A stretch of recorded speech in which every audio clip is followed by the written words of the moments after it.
Okay, so welcome again. My name is Marianne Mishra, and I am delighted to have you here.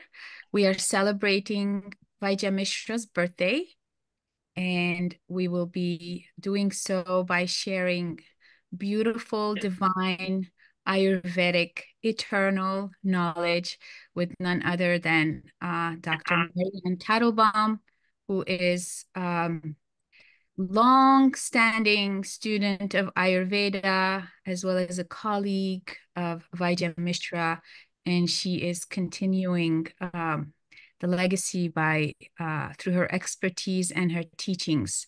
So it's a delight to be here with you all. Let me share my screen and we can get started. All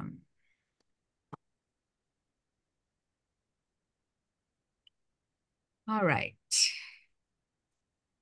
So again, happy birthday to Vaidya Mishra. And one of the best ways of paying homage to the guru is by practicing the teachings and keeping the knowledge alive, which is what we love to do because we love to learn more about how nature and Mother Nature has actually given us all the tools that we need to stay happy and healthy so that we can accomplish our dharma on earth. So thank you to Vaidya Mishra.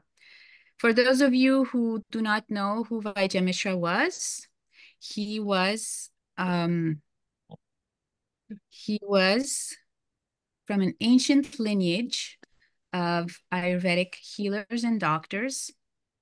And in fact, at the last conference of the Pulse and Marma, he divulged the names of his ancestors. And we can go back 14 generations and see all the names of the Vaidyas who preceded him.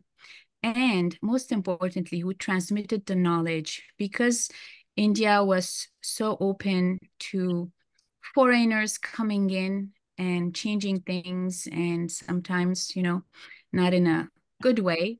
They maintained and they preserved the ancient teachings from generation to generation until they were transmitted and given down to Vaidya, and then he taught us.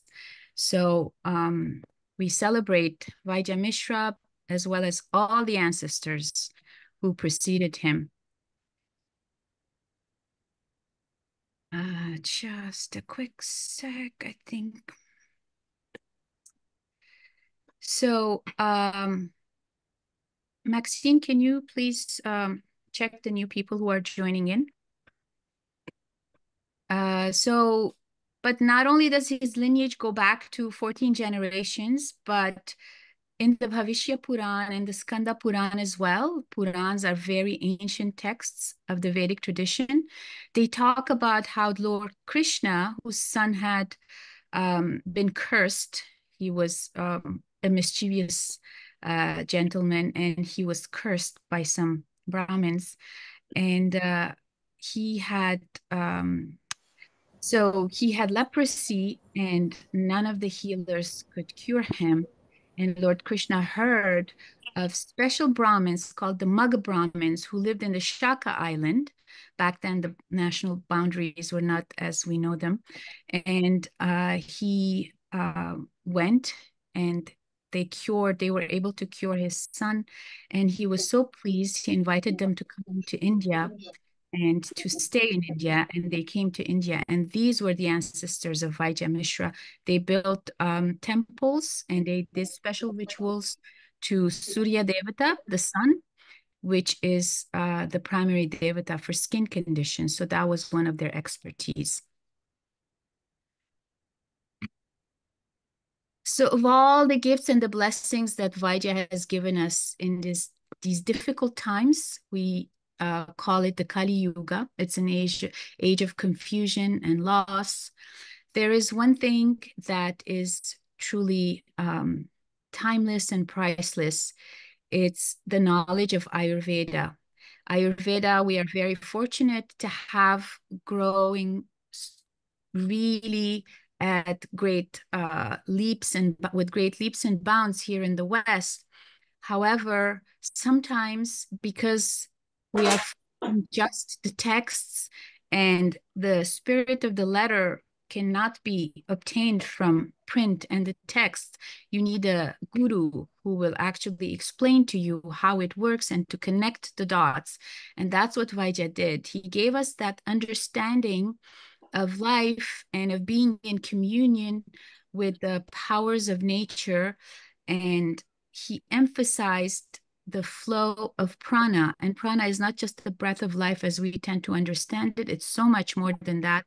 And he taught us how to harness that prana and how to use it in so many ways. Prana is Maharasayana. That was one of his most favorite sayings. So some of the things, for example, that are crucial to the full understanding of prana and that are key in healing and addressing imbalances that can be chronic and otherwise, quote unquote, impossible to address are his transdermal marma system, his samadhi marma for all levels. There's 3 levels, along with marma vigyan, the transmucosal nectar drops that contain no physical molecules, just the vibrational intelligence of a plant. So they bypass the digestive system. They are very powerful, yet very subtle. His EMF protocols, as well as products. You know, there's so many things nowadays that claim to be protecting and shielding you against EMF. But what you really need is prana and how to harness that prana. So he has a couple of formulations, but also a massage as well as teachings. And this is in a course that's on our website as well. So also Marma Pulse assessment technique, which is unique and is a wonderful, very powerful teaching. And so many other treatments and protocols he shared with all of his doctors, and especially Dr. Teitelbaum, to address modern ailments such as autism in children, as well as other chronic, incurable afflictions, incurable because we don't have the science for it, but with Ayurveda we can. So Vaidya Mishra just traveled all over the place. He was a tireless educator, lecturer, and researcher, and he just worked, worked, and he has left us such a big legacy.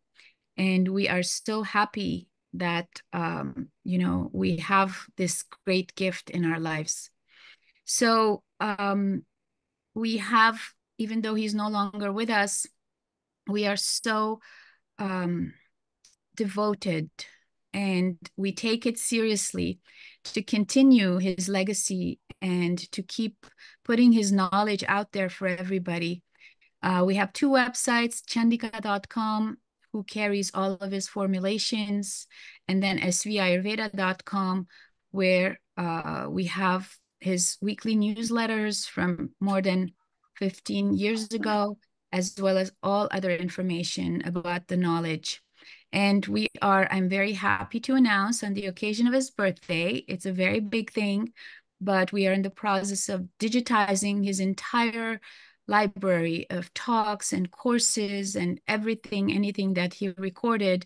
It will be accessible and it will be posted on svayurveda.com, and it will be easy to find and navigate so that, as many people as possible can learn this knowledge and get benefit from it. And one of the doctors who is continuing this legacy in an active way is none other than Dr. Marianne Teitelbaum. She works tirelessly. And by that, I mean literally tirelessly. I don't honestly know how she does it. She published a book a few years ago in 2019, and there are many more books coming. But in the meantime, she sees patients and she keeps making these amazing videos on YouTube. If you haven't checked out her channel, please go ahead and do so. Any topic, she is just a fountainhead of knowledge. She knows all the nitty-gritty of the latest scientific findings, and she couples it with the deep teachings and wisdom of Ayurveda as taught to her by Vaidya Mishra. There is also a wonderful video. I will not play it, but you can find it on her channel, and she talks about her work with Vaidya Mishra. I highly recommend that you watch it and listen to it. So once more, thank you again for joining us to celebrate an amazing healer's birthday today, and do so with beautiful divine knowledge. And I would like to invite Dr. Teitelbaum. I'm going to showcase her. Give me just a sec.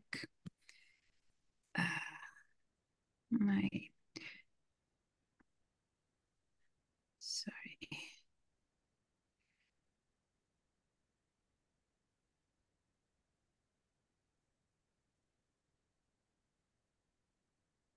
And I will share. Dr. Teitelbaum, hello. Hi, Melina. How are you? Good. I just got done work. Oh my goodness. 8 o'clock this morning.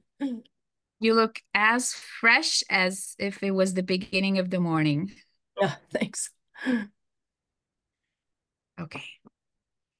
So you'll be controlling the slides then?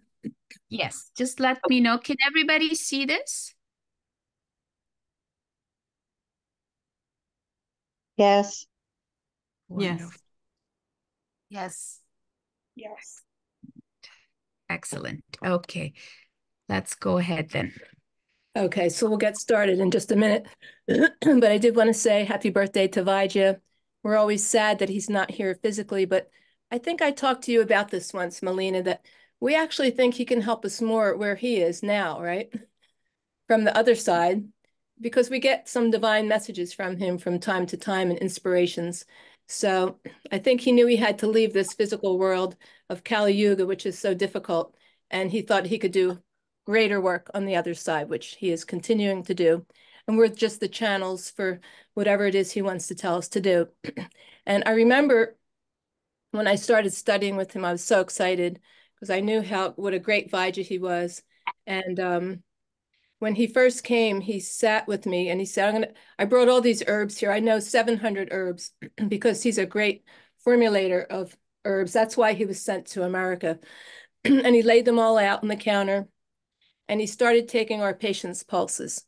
And in the middle of the day, he stopped and he turned to me and said, I don't know what we're going to do. I've never seen this before, but the Americans can't take these herbs. He said, I brought all these herbs and they won't be able to take them. And he said, what I'm finding is that the combination of the improper diet that you guys have followed with the overuse of pharmaceuticals has made the liver very cranky. And now that's why we're seeing so many autoimmune diseases and food sensitivities and allergies. The liver's so hot and reactive that when food comes in, the liver has a temper tantrum on it. Instead of processing it the way it should, it takes that food and turns it into what we call amavisha. The word visha means poison, and it's also known as an autoimmune toxin, and it can also cause cancer. So he said the liver is in such a state that two things are happening. When the herb comes in, the liver is turning the herbs into amavisha, and on top of that, many of the Ayurvedic herbs are heating, like guggulu or shilajit, ashwagandha. They're extremely heating, and it's going to make the liver worse.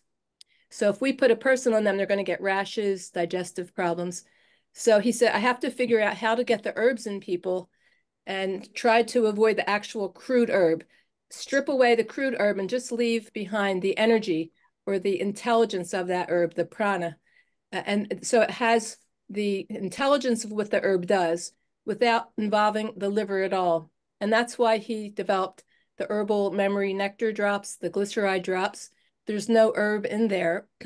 It goes, once you put it in your mouth, it immediately absorbs from the oral mucosa through all the gaps in the body. Doesn't even have to be digested. And the same is true with the transdermal creams.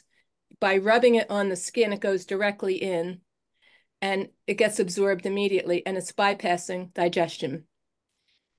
This is what we're doing with magnesium. So we could also call this lecture transdermal magnesium therapy. So we're going to talk about why we would give it through the skin and not orally like everyone else in the world.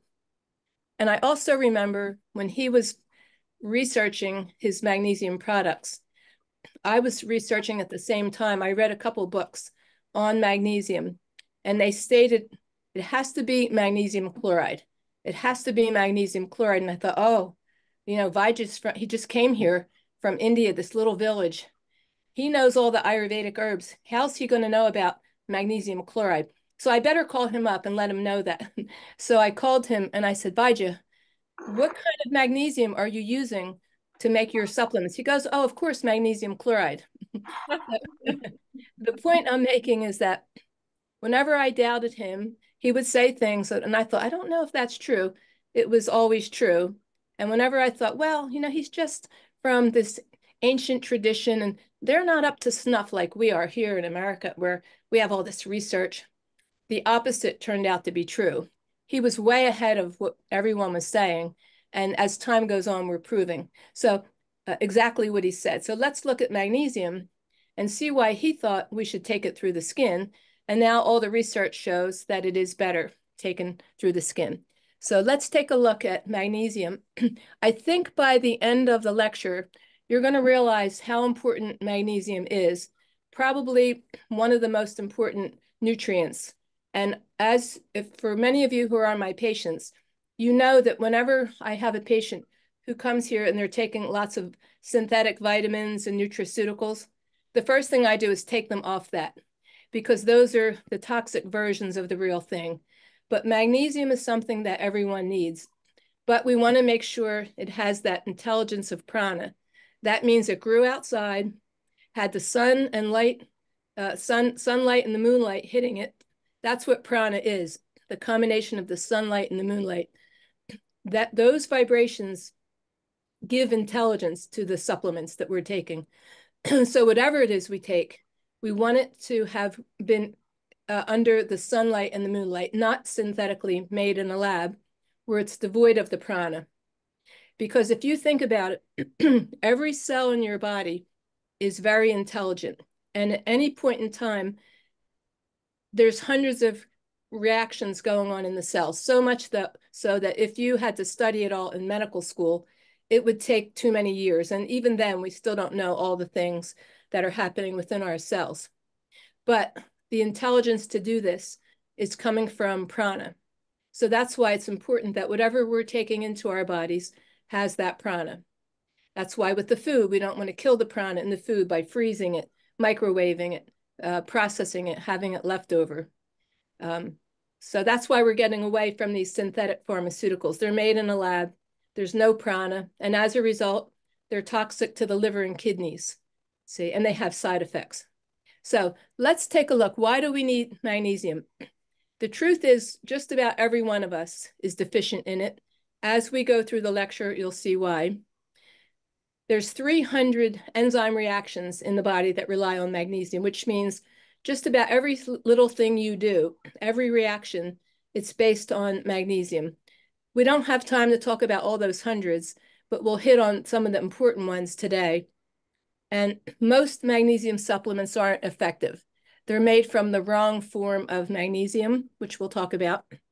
And oral supplementation is not effective because of the low bowel tolerance. That means it goes through too quickly, and in some people, it gives them diarrhea. And along the way, because it goes through quickly, it's not absorbing well. That's why a lot of people take magnesium if they're constipated. It's an irritant to the gut, and it makes you go, but that's not how we want to move our bowels, see? So you could go to the next slide. These are some of the wrong forms of magnesium. And you heard of these: L-threonate, magnesium glycinate, taurate, malate, citrate. These are what everyone's out there taking. You could tell by their names that they were synthetically made in a lab. Okay, you could go to the next slide. Now, the best magnesium to take, as I was just mentioning, is magnesium chloride. It's found in seawater, also in the mountains. The human body will recognize this, see, because it has that intelligence, and it will assimilate it more readily than the other forms. Very few supplements on the market today include this type of magnesium. I know of only one other company that uses this. All magnesium supplements have to be converted to magnesium chloride So you might as well start with the chloride form to begin with. Now, Epsom salts, that's what most people use. They're magnesium sulfate. It's rapidly excreted through the kidneys, and it's hard to assimilate that. It doesn't mean it doesn't have a benefit, just like those magnesium supplements that are synthetic. They do have some benefits. You could do it, but there's also at the level of the cell, some level of unintelligence or some level of toxicity or some problem that is also happening that you can't see because it's occurring at a molecular level due to the lack of prana in it. Now, the effects of the Epsom salt baths don't last so long. That's why you need more magnesium sulfate in a bath than if you were using magnesium chloride crystals to get the same results. Now, magnesium chloride is the best for cellular detoxification and tissue purification. And I could also add here that magnesium has an unusual property in that it is detoxifying and it's nourishing at the same time. Usually we have two things. Sometimes we want to nourish ourselves and build ourselves up. And other times we want to cleanse, and it kind of weakens us and we flush out toxins and we get a little tired during the cleanses. But magnesium can do both at the same time. And that's unusual in Ayurveda to have something be nourishing and detoxifying. Plus, it's balancing to Vata, Pitta, and Kapha. So we call that tridoshic. Like any of the body types can take it. You don't have to be afraid if you're too Kapha, if you could take this, or you have too much Vata, like that, because it pacifies all three. It pulls the toxins out of the body and it draws them out through the pores of the skin. The skin is the largest organ in the body, and basically its main job is to get rid of toxins through those channels, through the pores every day. But it's also very much able to absorb things. So you could go to the next slide, Melina. Now, transdermal is the best way to administer it because the skin absorbs it really quickly because the molecule is very porous. And the skin is able to take only what it needs. So that means you could rub your whole body with this magnesium roll-on and you'll be okay. It's not the same. Like if you took 10 magnesium supplements, you would probably get diarrhea. But the skin will just take what it needs and stop there.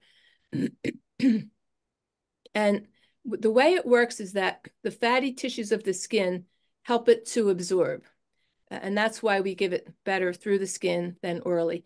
When it's taken by mouth, it has to pass through the liver and the whole digestive tract, and then it's absorbed in the bloodstream. In fact, Vaidya used to tell me, when he first came out with all his transdermal creams, I said, do you think they'll work? And he said, they'll work better than if we took them orally, because when you put it on the skin, it goes immediately into the blood. It's bypassing digestion. But if you take it orally, it's going to take a long time to go through the digestive tract. Goes through, you know, the esophagus, stomach, intestines, the liver breaks it down, the gallbladder. Then it's absorbed in the bloodstream and it's carried to the 7 tissues. This way, it gets absorbed immediately, within seconds. Now, it has been stated that magnesium chloride applied transdermally instead of taken orally is the ideal magnesium delivery system with health benefits unequaled in the entire world of medicine. You'll see what I mean as we go through. It can literally treat almost every single thing you can think of, almost every single imbalance that you'll ever have. Start with magnesium. And if any of you are patients of mine, chances are pretty high that I have you on magnesium. It's one of the first products that we use because I know it's used in treating just about everything. Okay, you could go to the next slide. Okay, so the human body, oh wait, we have to go. The next one, I think we just did this. Okay, oops, we're going in the wrong direction. So there we go. The best way, magnesium is called the lamp of life. Inside the chlorophyll molecule, there's the lamp of life, and that lamp is magnesium. Magnesium's at the center of the chlorophyll molecule, and it's the element that causes plants to be able to convert light into energy. Chlorophyll is identical to hemoglobin, but the magnesium atom is at the center, whereas in hemoglobin, the iron is at the center.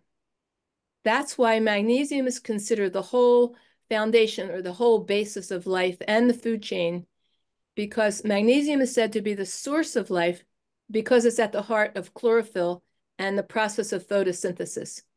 Chlorophyll converts energy from visible light into small energy-rich molecules that are easy for the cells to use. So this is where our life begins, with the chlorophyll molecule. And magnesium's at the center of that. Okay, you could go to the next slide. So chlorophyll is the substance that makes plants green. This means that when magnesium is deficient in a plant, things begin to die. Without magnesium sitting inside the heart of the chlorophyll of the plants would not be able to get nutrition from the sun because the process of photosynthesis would not occur. Okay, you could go to the next. We cannot think a thought, we can't take a breath or move a muscle without enough magnesium in our cells. And magnesium is to the body like oil is to a car engine. If you don't have enough, problems are going to quickly arise. Okay. There's many reasons that we're so deficient in magnesium nowadays. You know, some of us might be deficient in iron, or some might be deficient in, other vitamins or vitamin C or D, but everyone is deficient in magnesium, everyone. And part of the reason is just maybe a couple hundred years ago, we ate 400 milligrams a day of magnesium in our food. Because the food is so processed now, and the soil's getting depleted, by now, like then it got to be 368, 349. Now we're lucky if we're getting like 300 milligrams a day. Okay.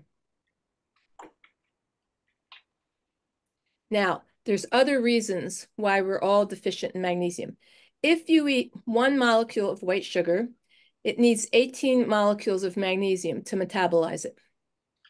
If you're on any pharmaceutical flushes magnesium out of the body. When Vata is high, or maybe I'll back up. I know Vaidya told me whenever I teach, try to give some examples. That's what really sticks with the patients. So my husband, about twice in his life, had to take a pharmaceutical. And after he took it, he told me, feel my pulse. I feel like my heart's skipping beats. And I felt his pulse and I thought, maybe we should go to the emergency room. His heart was just all over the place. He totally lost his rhythm. And I said, well, you know what? You just took this pharmaceutical. Let me just take the magnesium roll-on and rub it all over your back. Let it sink in. Don't panic. But his heart, again, totally lost the rhythm. And so we waited a couple hours. And when I felt his pulse again, it was totally normal. And that happened another couple times when he had to take some pharmaceutical. And then we got it right under control. And that's because every pharmaceutical flushes magnesium out of the body. Now, when Vata's high or we're nervous, we release cortisol from our adrenal glands, and the cortisol flushes magnesium out of our bodies. So just about every day, every one of us, we're under high Vata, we're under some stress, we're releasing cortisol. The other thing is there's no single food that contains a huge amount of magnesium. It's not like I can say, well, just eat some of this and you'll be okay. It just won't happen. There's a bunch of foods that have a little bit. So later we'll talk about those foods. Also, a diet high in calcium increases the body's need for magnesium. So calcium and magnesium have to be kind of balanced. Most of us get calcium for so many reasons in our diet, but we're not getting enough magnesium. So we have to keep supplementing with it because our bodies can't make magnesium. Excessive doses of vitamin D and calcium supplements can cause magnesium to be lost through the kidneys. When they first came out with the parameters of vitamin D, they didn't know what the dosage should be. And they're telling everyone that the normal range of vitamin D is 30 to 100 units. So that means every single person on the planet, when they get their vitamin D tested, the doctor will tell them they're low. I would be pretty sure that of all the people on the call today, if they've ever had normal vitamin D, it's always low, because I haven't seen it yet in our patients. Now, I've also seen that people who are out in the sun all day, the vitamin D gets up to about 30, maybe 40.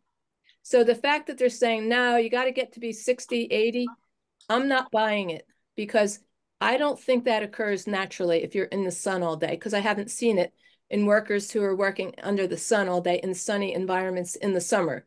The most I saw them get up to was about 40.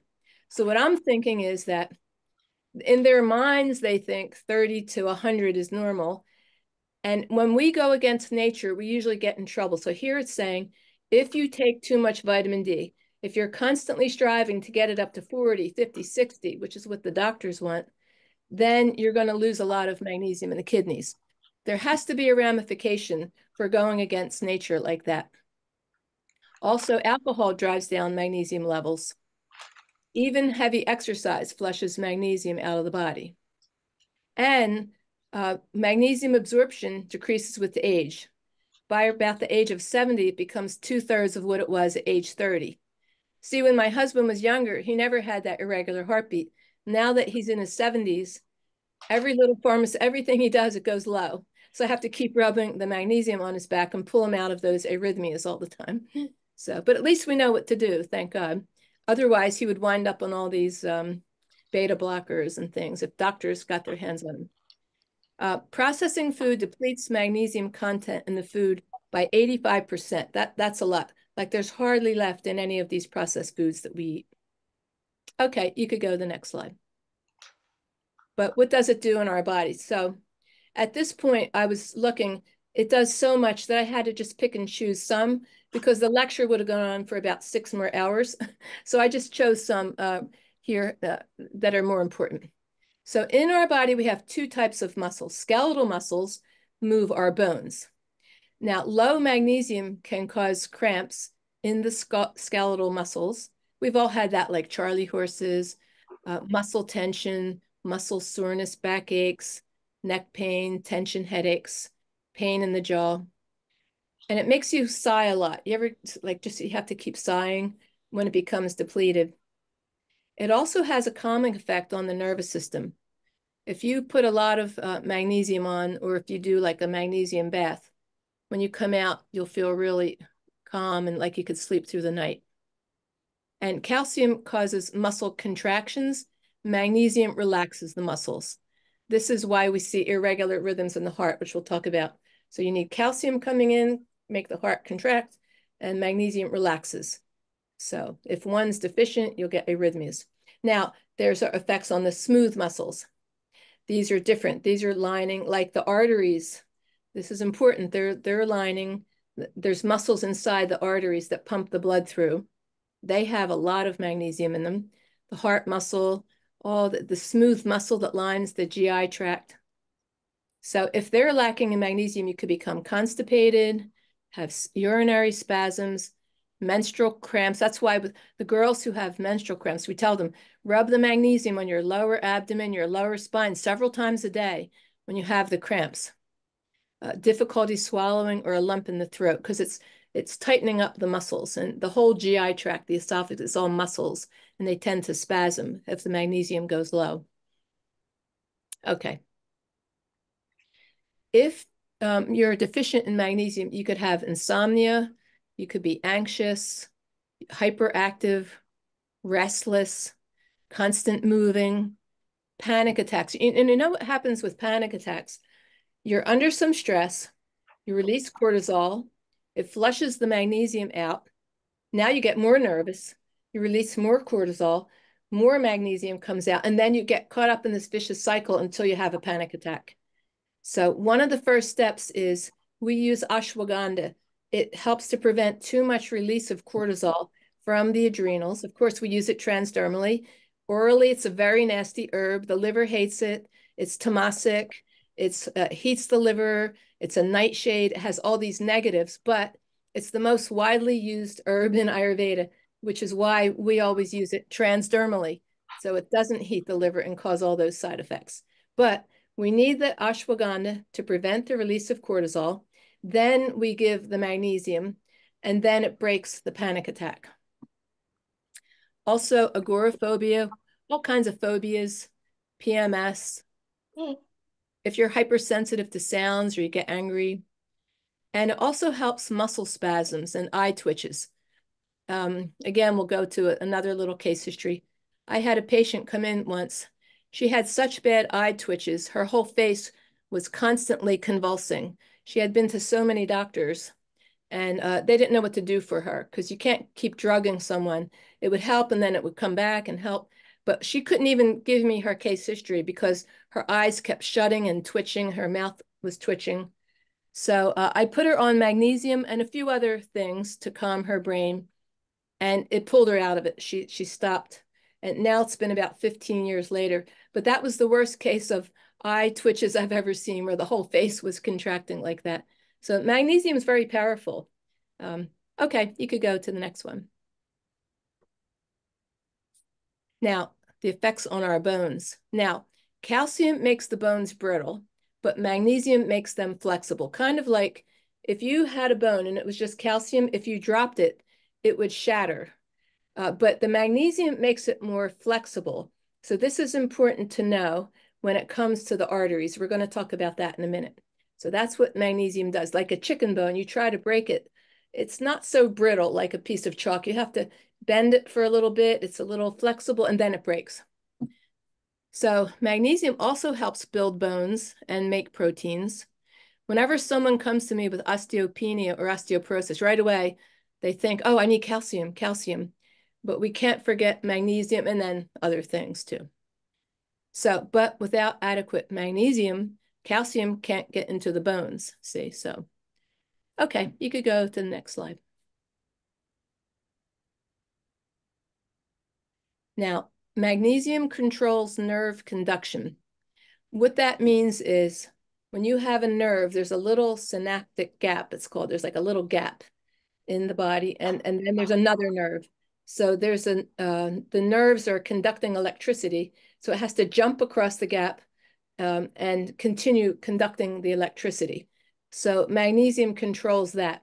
So if it goes low, you could feel like your hands are tingling, or your legs are tingling, or like kind of like spasming, things like that. When it's deficient, you could experience numbness, tingling, all these abnormal sensations, like your body's vibrating. I remember when I was in chiropractic college, it was so stressful, taking hours and hours of classes every day. Then we had clinic at night, and we had exams almost every day. And on the weekend, we had seminars, and we were always studying for these exams, and we never had a chance to do it. So we were always behind, and that stress, I felt like my whole body was vibrating. You ever get under so much stress, you just feel like you're vibrating. That's because all that cortisol is flushing the magnesium out. Okay, you could go to the next slide. Now, the effects on the central nervous system, that's the brain and the spinal cord. Magnesium permits calcium to enter a nerve cell to allow electrical transmission along the nerves to and from the brain. Even our thoughts are dependent on magnesium. And studies have shown that if you give magnesium, it can decrease the area of the brain that was permanently lost as a result of a stroke. Now, in a stroke, what happens, the lack of oxygen and nutrients caused by the ischemia, that means lack of oxygen, because there was like a clot or something in the brain, causes a local release of glutamate to be released in massive amounts, which the brain can't handle. Let's talk about glutamate for a minute, because I don't know if you know what it is. So in the brain, we have neurotransmitters. Some of them are excitatory, like glutamine is the most excitatory, most abundant excitatory neurotransmitter in the brain and the central nervous system. Then we have GABA, which is very calming. So we have GABA and we have glutamate. So what happens is when you have the brain, that happens to the brain, glutamate is released in massive amounts and the brain can't handle it. Our bodies make glutamate, and it's tightly controlled because too much glutamate can damage the brain. The glutamate produces a flood of calcium inside the brain cells, which in turn causes them to die prematurely. Now, magnesium has the ability to prevent glutamate from causing this flood of calcium in the cells, protecting them from premature death. Now, I just mentioned this quickly here. I won't go into detail, but glutamate is present in the childhood vaccines. Many of you might know people, like when I was young, we had 1 or 2 vaccines. That's okay. The brain can handle that. By the 1970s, there were maybe 8 or 10. After 1986, there were 35, and they keep adding more and more and more. So now there's dozens of vaccines. It's overwhelming. And if they each have glutamate, again, glutamate is tightly controlled in the brain because it excites the nerves in the brain so much that they die. It's called excitotoxicity. So we're seeing lots of kids who are having seizures, after their shots or other problems with the brain. I won't go into all the details, but even people who have Lou Gehrig's disease, ALS, 40% of those have elevated glutamate. So glutamate is something that we don't want. Luckily, magnesium can mitigate the side effects of the glutamate in the cells. So if your parents and your children are getting all those vaccines, you better be using some transdermal magnesium on their feet at night, or else you can suffer some consequences from all that glutamate being present in their brains. Okay, we could go to the next slide. Now, the effects on the arthritic joints.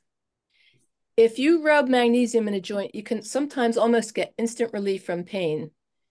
And because what it does, it displaces calcium deposits out of the joints. So let's talk about that. One of the main functions of magnesium, it sits on the outside of every single cell in your body. That's why they call it the lamp of life too. It's like holding this lamp and it's watching. Calcium's on the outside of the cells. That's where it's going to stay. We don't want it to go inside because it creates havoc when it goes inside. Calcium should be in the teeth and the bones, not in the joints. And if it gets into your joints, then they can become arthritic because calcium is inflammatory, magnesium is anti-inflammatory. This can happen anywhere in the body. We'll talk about it in a minute. So the good news with the magnesium, it can displace that calcium out of the joint. So first it prevents it from going in, and then if you rub magnesium in the joint, it'll help to displace it back out. Now, just like when I was talking about the bones, calcium makes the bones really rigid and inflexible, and magnesium makes it more flexible. The same is true with our whole body. The more rigid and inflexible our body structure is, we're real stiff, the less calcium and the more magnesium we need to become, we're more pliable. Okay, you could go to the next slide. Okay, now ATP is the molecule that gives us energy. It's made in the mitochondria. And ATP is bound to magnesium in order to be active. What is called ATP is often actually magnesium ATP. Now, your heart beats 100,000 times a day. This energy is produced in our cells in the form of ATP molecules. And our heart, of course, is going to use a lot of them. And about 12 pounds of ATP are made a day. That's a lot. So that's a lot of magnesium we're using up. You could go to the next slide. Now, this is the effects on the cardiovascular system. I also wanted to mention that if magnesium goes low, the mitochondria can calcify. And then think of what big trouble you're in. How are you going to make ATP if it calcifies like that? So calcification is not a good thing. If it's in our joints, it really hurts, Now, magnesium prevents the blood vessels from contracting, preventing high blood pressure, strokes, and heart attacks. So contracting is where it contracts down, like a garden hose. If it contracts down, then the pressure will go up. It prevents the release of thromboxane. It's a substance that makes the blood platelets sticky. So it keeps your blood nice and thin, kind of like taking aspirin would, but without the side effects. It helps Raynaud's syndrome because it helps to relax the spastic blood vessels that are causing the pain and numbness of the fingers. See, if the blood vessels get tight, then you can't get the blood flow, and that's what Raynaud's is. The fingers turn white and blue, red. Now, we have plaque inside our blood vessels. It contains 20% calcium. Magnesium prevents calcium from depositing into the elastic fibers in the arteries, and it also displaces the calcium out of the arteries. So let's talk about that because there's a test called the coronary calcium score.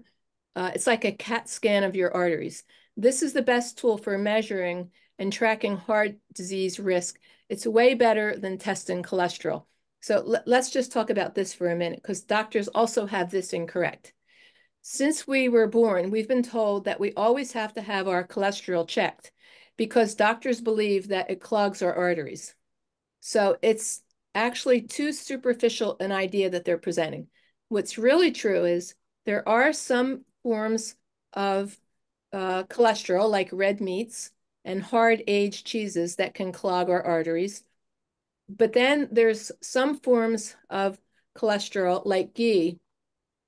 See, ghee and boiled milk, not cold milk, but boiled milk, they protect the arteries from ever building up any plaque. So if you eat a lot of ghee, your cholesterol could go up and your arteries are extremely clean. Now, there's some foods that don't contain cholesterol, like tofu, edamame, soy milk. Um, we could go on and on. Almond butter, peanut butter, like that, and many other vegetarian sources of foods which contain no cholesterol. Cholesterol comes from an animal.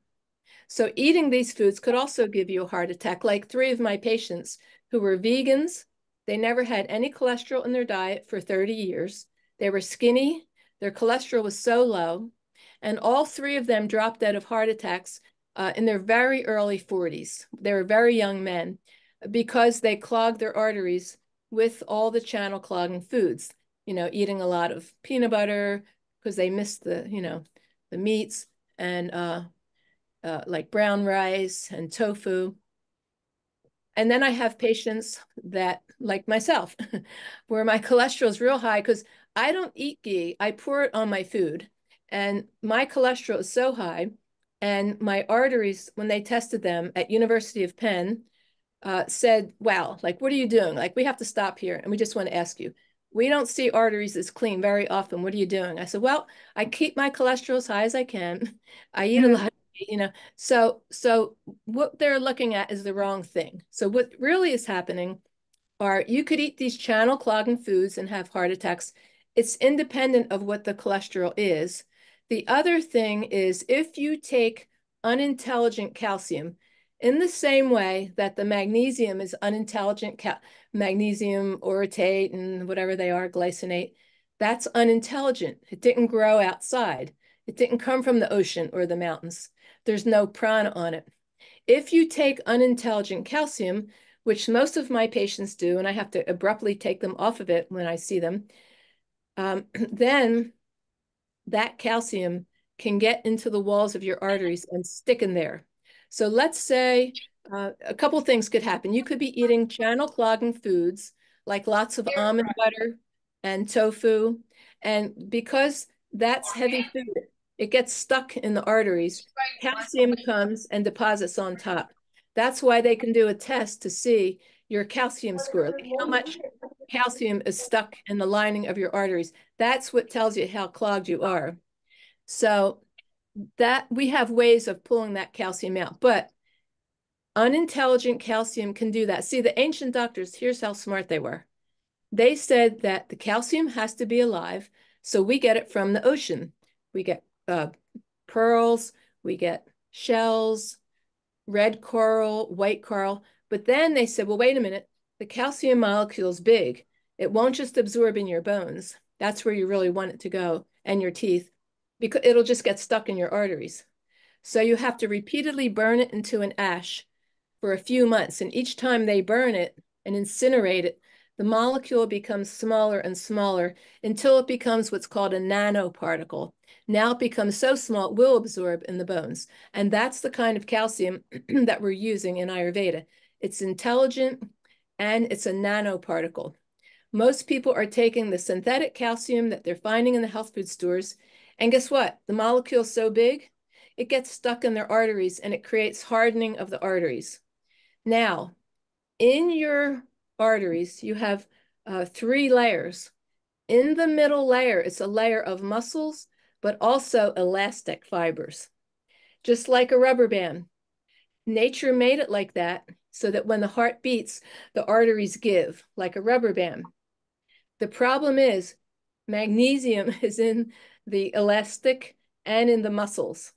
So if that gets low, calcium goes in, it hardens it, and now you're losing the elasticity in the arteries, and we call that hardening of the arteries. It's very easy to feel in someone's pulse. And it's very easy to feel as they use our magnesium products. Guess what happens? The arteries, the calcium comes out and they get real elastic again. I have literally seen patients in their 80s. Their arteries are so hard, and we just put magnesium everywhere. And next thing you know, it might take a year or so. The arteries are like someone in their 20s, real pliable. It's an amazing thing to see. And the coronary calcium score is the best tool for measuring and tracking heart disease, better than cholesterol. Cholesterol doesn't tell us anything. So, and it's a shame because a lot of people end up taking statin drugs, which are very dangerous, to lower their cholesterol, when the real truth is the brain needs so much cholesterol that you can't possibly eat enough to satisfy its needs. Like, that's how important cholesterol is. So what happens is your liver has to make up for what you can't possibly eat. The brain's like a big hog. As you're eating cholesterol, it's just sucking it up.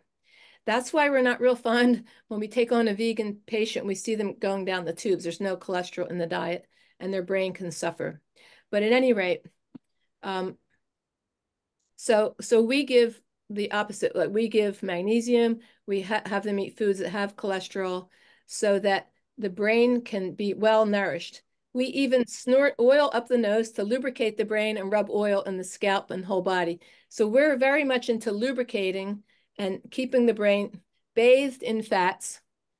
Now, if you take a statin drug, what it does, it damages your liver, so you can't make the cholesterol. So now your brain dries up and it increases the risk of dementia. But your cholesterol looks the way the doctors think it should look on the blood work, which is always way too low. Anyway, so that's just a little side note. Now, magnesium prevents heartbeat arrhythmias. Again, calcium rushes in, the heart contracts, magnesium relaxes it. So if the magnesium goes low, the rhythm will become disturbed. If the heartbeat is too strong, you know how sometimes you feel it pounding? That means you need more magnesium. If it's too weak, that means you need more calcium. But for most people, it'll be that you need more magnesium. Now, if you suspect someone's having a heart attack, the first thing to do is to apply some magnesium oil or transdermal cream, if you have it, before the ambulance gets there, to relax the spastic heart muscle and the blood vessels. They're contracting. They're not getting enough blood to the heart. So this will open them up. Okay, you could go to the next slide. When you rub it into your skin, it'll smooth out the wrinkles. If you rub it consistently onto age spots, they'll fade and almost disappear. You could go to the next slide. Now, detoxification. Without sufficient magnesium, the body can accumulate toxins and acid residues. It degenerates rapidly and it ages prematurely. So think of this too. If you're a patient of mine or you've studied our lineage, the SVA, Shankavasya Ayurveda from Dr. Mishra, he talks about 2 types of toxins, Amavisha and Garvisha. Amavisha gets formed on the inside of the body when the food doesn't digest well. Garvisha is from the outside, like air pollution, pesticides, pharmaceuticals. These 2 in the body can calcify. See, so we also, that can create a lot of problems. If that gets in your joints, you're also in big trouble. So around the body, we have all this calcification that's trying to happen, and we have to keep using magnesium to come to the rescue and break it down. Magnesium protects the cells from aluminum, mercury, lead, cadmium, and other heavy metals. They put aluminum in the vaccines of the children. They're injecting them with dozens of shots with aluminum in them. And the flu shot still has mercury in it. Our old fillings that we had in the old days had mercury. Air pollution has mercury, and a lot of fish has mercury. And a lot of heavy metals are found in the soil nowadays too, from the air pollution. Magnesium protects the brain from the toxic effects of chemicals. Magnesium is also associated with free radical generation, as well as glutathione depletion. And this is vital because glutathione is one of the few antioxidants known to neutralize mercury. So let's just say, for instance, if you got, say, most kids get anywhere from 35 to 70 vaccines nowadays. So when you get a vaccine, you're injecting the body with all these chemicals. It creates free radicals.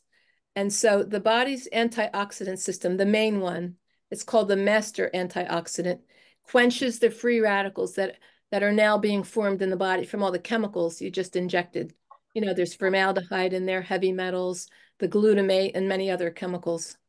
So what happens then from continually getting so many vaccines, the glutathione goes low. See, so here we're saying that this magnesium will help the glutathione depletion. And also Dr. Mishra, when he felt this in the kids' pulses, when we saw the kids together, he made glutathione also transdermally. Now, sufficient magnesium levels lead to safer detox and chelation. Chelation therapy and magnesium therapy have to go together because if you're deficient in magnesium, whatever detox you're trying to do won't work. Now, see, we have two schools of thought here. We have the AMA, the American Medical Association, who thinks it's perfectly fine to inject our babies with 70 shots with all these dozens and dozens of chemicals. And then we have it's like a parallel universe. All the holistic doctors are saying, oh no, all these kids, the levels of heavy metals are so high. Like I had one kid, his levels of aluminum in his urine were 2,000 times higher than what is normal because there's aluminum in the shots. So what everyone's trying to do, it's common knowledge now, we've been doing it for 30 years. You have to chelate out, pull out these heavy metals. And the chelation community is not aware that you also at the same time have to use magnesium, Now, some of our patients told me whenever their kids got shots, they would use Epsom salt baths. But here they're saying they're kind of ineffective and they're more toxic than magnesium chloride baths. So I would just say, just rub your child's feet with some of our magnesium chloride products after a vaccine. Okay, you could go to the next slide. Now, effects on the red blood cells. The red blood cells, too, have to be flexible. So you're seeing this kind of theme emerging where things in the body, the arteries, and even the red blood cells themselves have to be flexible to move through the capillary beds and bend and make their twists and turns. And they deliver oxygen, nutrients, and chemical messengers to all of our tissues. And they remove the waste, like carbon dioxide and lactic acid. Now, if a blood cell's low in magnesium, they'll lack that flexibility that helps them to enter the tiny capillaries.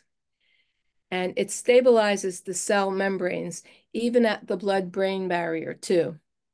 And magnesium prevents blood clots and keeps the blood thin, like I was saying before, kind of like aspirin, but without the side effects. Because of that, the effects on the thromboxane. Okay, you could go to the next slide.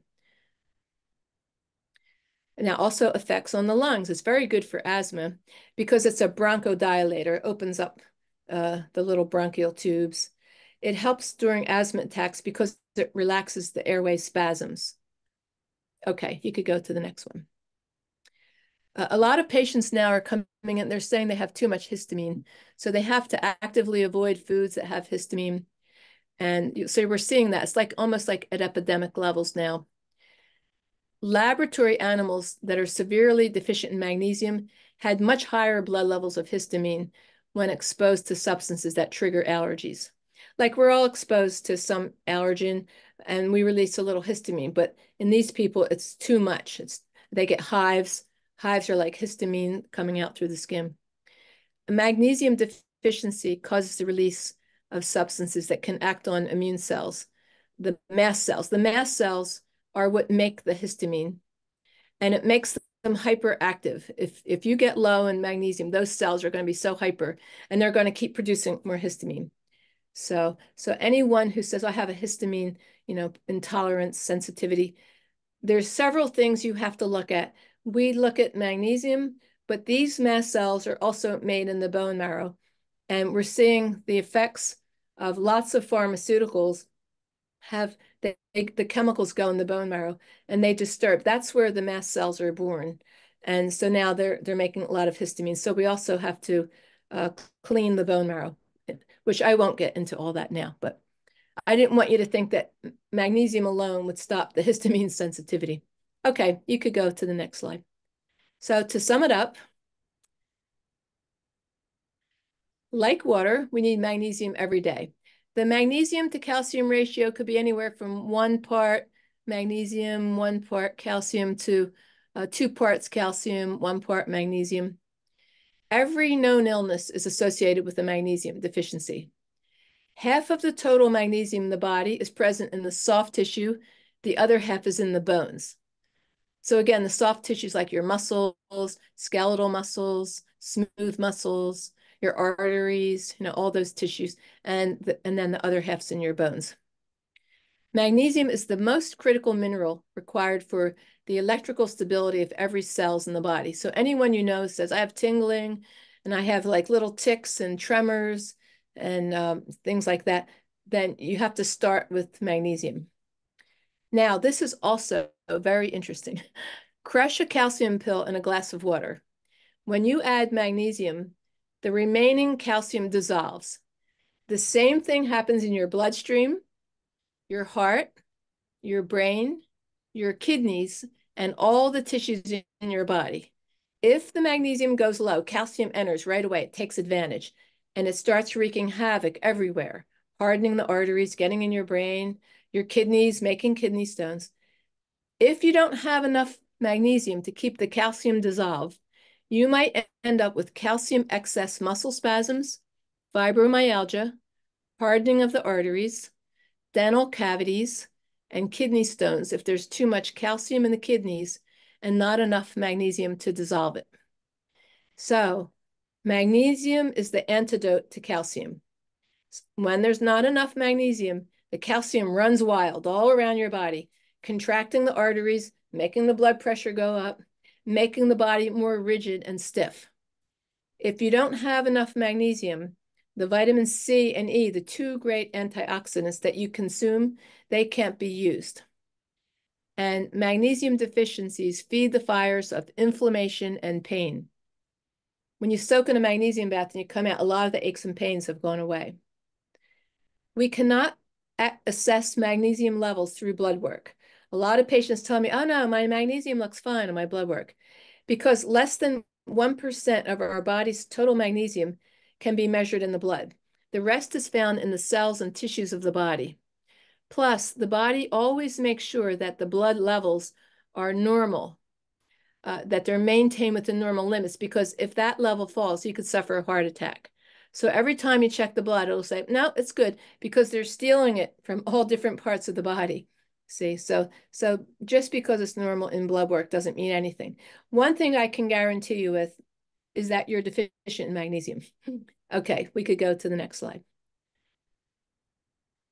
Magnesium is alkaline, and it relaxes the body from tightness, tension, stiffness, spasms, twitches, tics, jerkiness, anxiety, anger, fear, and agitation.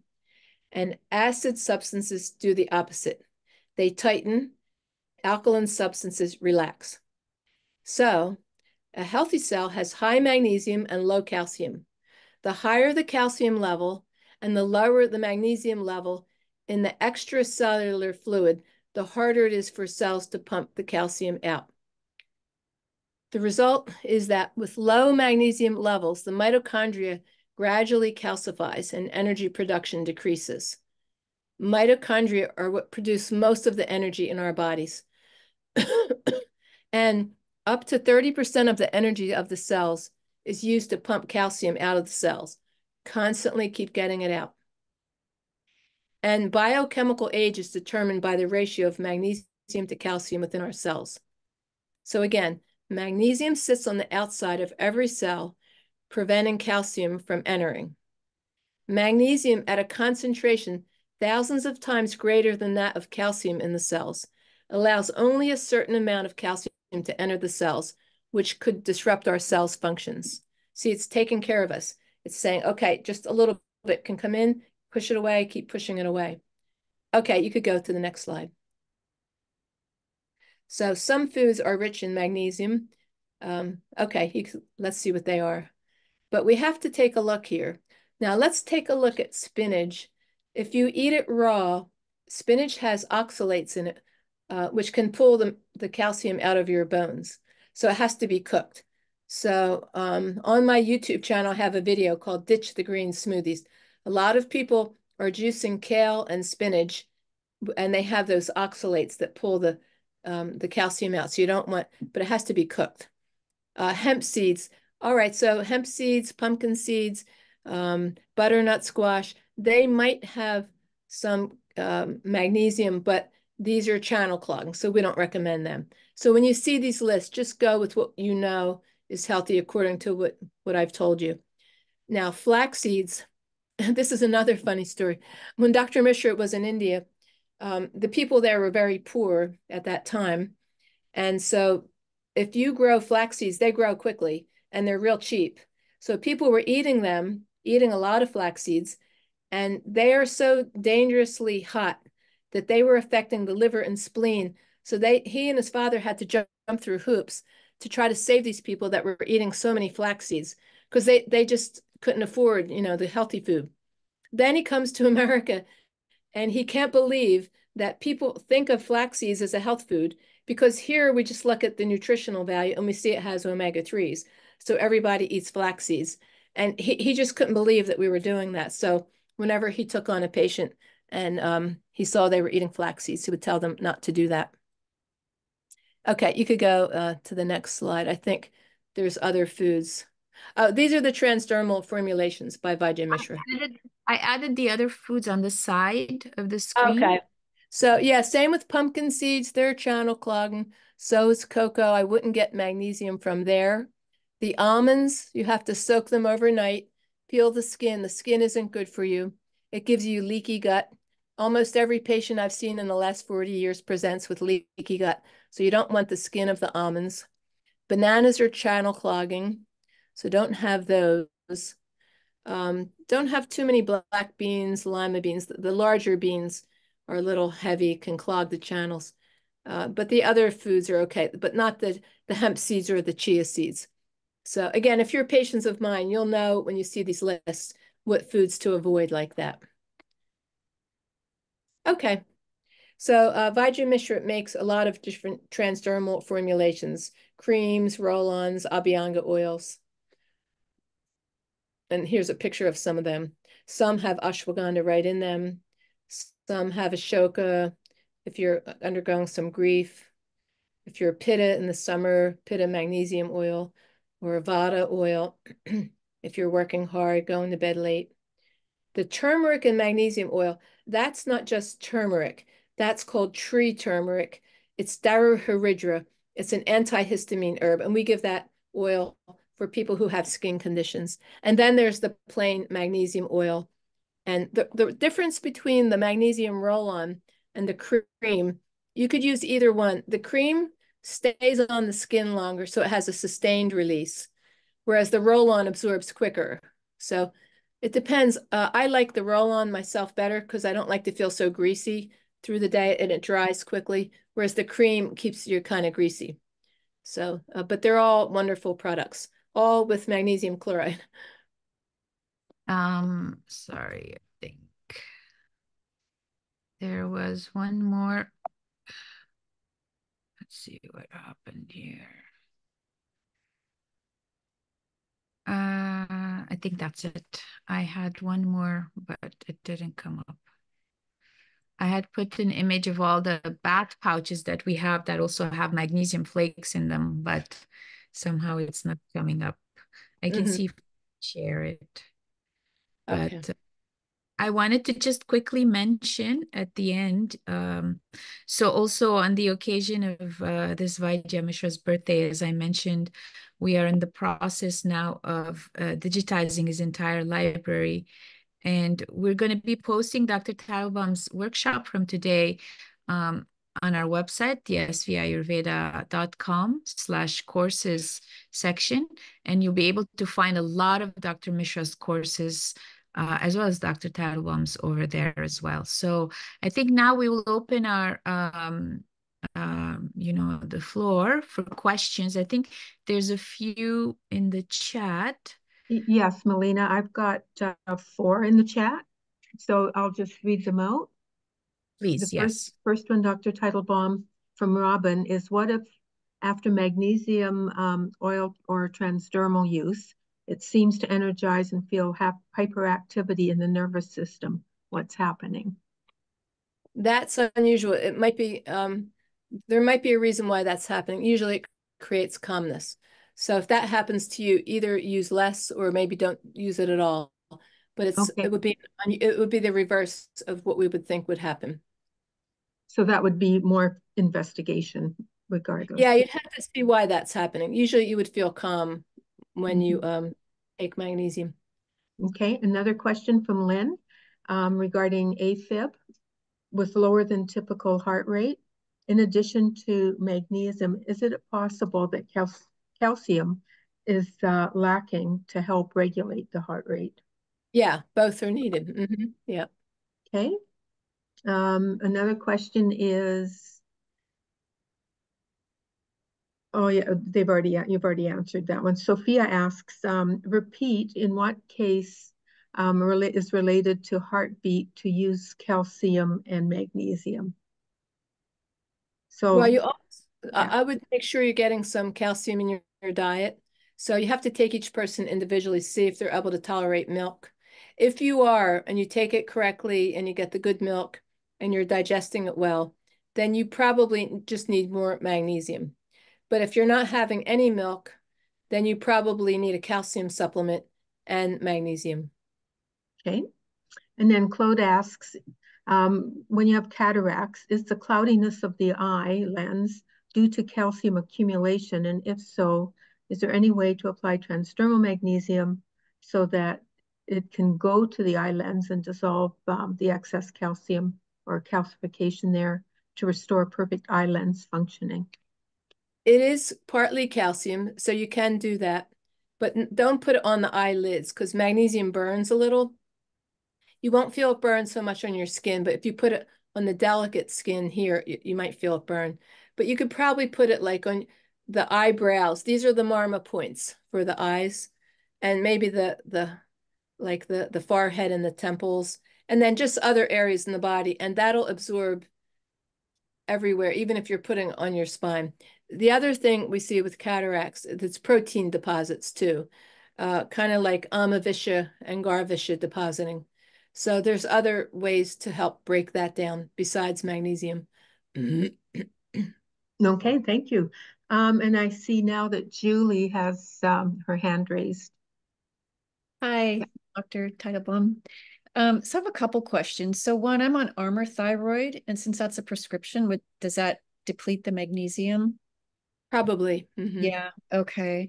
And then what about like hair loss and magnesium? Is that a different story altogether? You have to see in each person. We all have symptoms. So if you line up 100 people who have hair loss, they each have their own unique set of reasons why. It's never just one, it's several. But you have to see in that person what's causing it. It wouldn't just be so easy to say, oh, it's just from lack of magnesium. Right. Okay. And so just wondering like about hormones. And so like lipedema, for instance, I don't know if you're familiar with that, but it's like lipedema, it's like fat swelling in the body. Yeah, but So, I don't, you mean you have that with your thyroid? well, yeah, I have that. It was triggered by mold. And then the hair loss got really bad too, all during menopause. So, but I think the lipedema is triggered by like a high estrogen, I believe. So, But you have to see, because in menopause, the estrogen wouldn't be high. So if okay. you have high estrogen, you have to see why that is. That would be Okay. unusual. Yeah, I think the estrogen dominance or something they call it. But Yeah, there's reasons for it. See, what happens is when your thyroid's weak, I don't know if you read my thyroid book, I but just got it. oh yeah, you'll see. The gallbladder doesn't work either. The Okay. gallbladder helps you process fats. So now you're not going to break them down correctly. You're going to deposit it in different areas, maybe lipidemia, but also the gallbladder, when it doesn't work, the gallbladder is where your liver breaks down estrogen and it gets rid of estrogen every day. Your body's smart to do that because estrogen makes things grow. So it's Mhm. normal to make your breasts grow, the endometrium lining build up before your period, or your hips grow, but you don't Mhm. want too much growth. So our liver breaks it down, dumps it in the bile. The bile squirts, and you move your bowels, and it comes out in the bowel movement every day. So Mhm. when the thyroid's weak, the gallbladder gets weak at the same time, doesn't empty the bile. So you have problems with fats like lipidemia, but Mhm. also the estrogen sits there, it reabsorbs back into the body, and you wind up with high estrogen, low progesterone. Mhm. In my book, I show how to recalibrate that ratio. But the Mhm. more important thing at the same time, you have to see why the thyroid's weak. There's 10, 12 reasons why. Okay. So you have to address all those and then fix everything along that domino effect Right. that, yeah. Right. Okay. And then that makes sense. And then I had one other question. My daughter's 34 and she has steatorrhea, I guess is how you would say it, like oily stool. And Uh-huh. she's having abdominal pain. She feels it's her pancreas. She feels she has pancreatic cancer, but the doctors aren't finding anything on all the labs and tests and all that. So I don't know what's going on with her. The Anyway, same thing to see what she's doing wrong. The yeah, pancreas and the gallbladder help you digest fats. So right, the right. pancreas releases an enzyme, lipase, but the Yeah, gallbladder releases the bile. So yeah, it could be both aren't working, but you have to see why. It's yeah, not like, oh, let's use our gallbladder remedies, let's use our pancreas. You have to right. see why, and then you use the remedies. Yeah. Yeah. Okay. And then scheduling an appointment with you. So that's something that you could do online or for Just my call our patient. office. Okay. I'll put the phone number in the chat now. Okay. All right. Mhm. Thank you. Thanks so You're, much. oh, sure. Thank you. Next, we have Marcy. Hi there. Thank you. I was wondering if you could talk a little bit more about osteopenia. It seems like everyone I know is being told they have that and being put on pharmaceuticals. So same thing. You have to see what that person's doing wrong. Again, it's different in every person, and it's more than one reason. There's several possible scenarios. One of the big ones is that in America, we're not the beacon of nutritional knowledge. In fact, we have one of the worst diets in the world. The unfortunate thing is that we also don't have a tradition of holistic medicine. So a lot of what you're reading in blogs and online is incorrect. One of the incorrect things is that milk is demonized in America. So almost every new patient I get, when I ask them if they have milk in the diet, the answer is no, just flat out no. But I have plant-based milks. I have oat milk, I have this, but they never have cow's milk or goat's milk. So what we have to do, we have to fix their digestion because it's hard to digest and show them the good milk, show them how to take it in the correct way. Because every step of the way, we're making mistakes in America, and the milk turns into AMA and then AMA-vitiate, like toxins. So if you have the good stuff, it turns into OGIS. And OGIS is kind of like your neurotransmitters, hormones. So first, we have milk is the #1 most nourishing food for the bones, but you need the fat in the milk, and the fat delivers the calcium into the bones. So if you're only having 2% or skim milk, the bones will suffer. But like I said, most people don't have any milk. The second, our calcium supplements do not work from what you just heard. The molecule's too big, it's unintelligent, it gets stuck in the arteries, creates hardening of the arteries. Then we don't know about magnesium.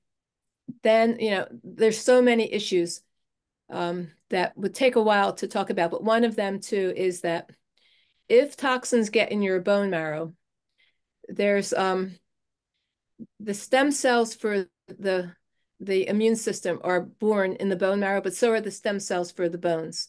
So if toxins are in there, the bones make more osteoclasts. You know those? They break down the bone. So there's two types of bone cells. One is osteoblasts. They build up the bone, and then osteoclasts break it down. So when toxins get in the bone marrow, you have more of the osteoclasts that break down the bone. So we also have to clean the bone marrow, and then we have herbs to nourish the bone. So you have to look. The other is so many people I see have a weak thyroid, whether they know it or not. So we have to fix all the reasons why the thyroid's weak. And because if the thyroid gets weak, you can't absorb calcium in the bones. If the Vata is high, you can get osteoporosis because Vata emaciates all the tissues. So you have to look at all these reasons. The answer isn't to just take calcium. And even worse, with the modern medical approaches, they had two approaches. The first approach was let's give hormones because after menopause, you have an increased risk of getting osteoporosis because the hormones are made out of cholesterol and they deposit, again, fats deposit calcium in the bones. So now your absorption into the bones gets less. So they did that. They were using unintelligent estrogen, and all the women got breast cancer. So they had to stop that approach. They discarded it. The next thing they came up with they're called bisphosphonates, where you take these medicines, and what they do, they poison the bone marrow, and they kill the osteoclasts that break down the bone. So all you have left now is osteoblasts building up the bone. So there's several problems with that approach. One is you're poisoning your bone marrow. If toxins get in your bone marrow, that's pretty dangerous. You could get cancer. But also, you're throwing your body's normal balance of breaking down the old bone, building up the new. So when you do that, what happens is the bones get very brittle. There's no effect of the osteoclasts anymore. And now you get a worse situation where the large bones in the body tend to snap easily. So if you bend over, you could break a femur. The femur usually doesn't break if you bend over because it's the biggest bone in the body. It's thick. But when you have that kind of bone now, it becomes very brittle. And the jawbone can break too. So, because that's the bone you use the most. So a lot of women, the jawbone was breaking and it caused so much pain. There were a lot of suicides. So that approach should be discarded. It hasn't been discarded yet, but that's all modern medicine knows. But we have our own way of treating it. So. Okay. Thank you. We have Annie.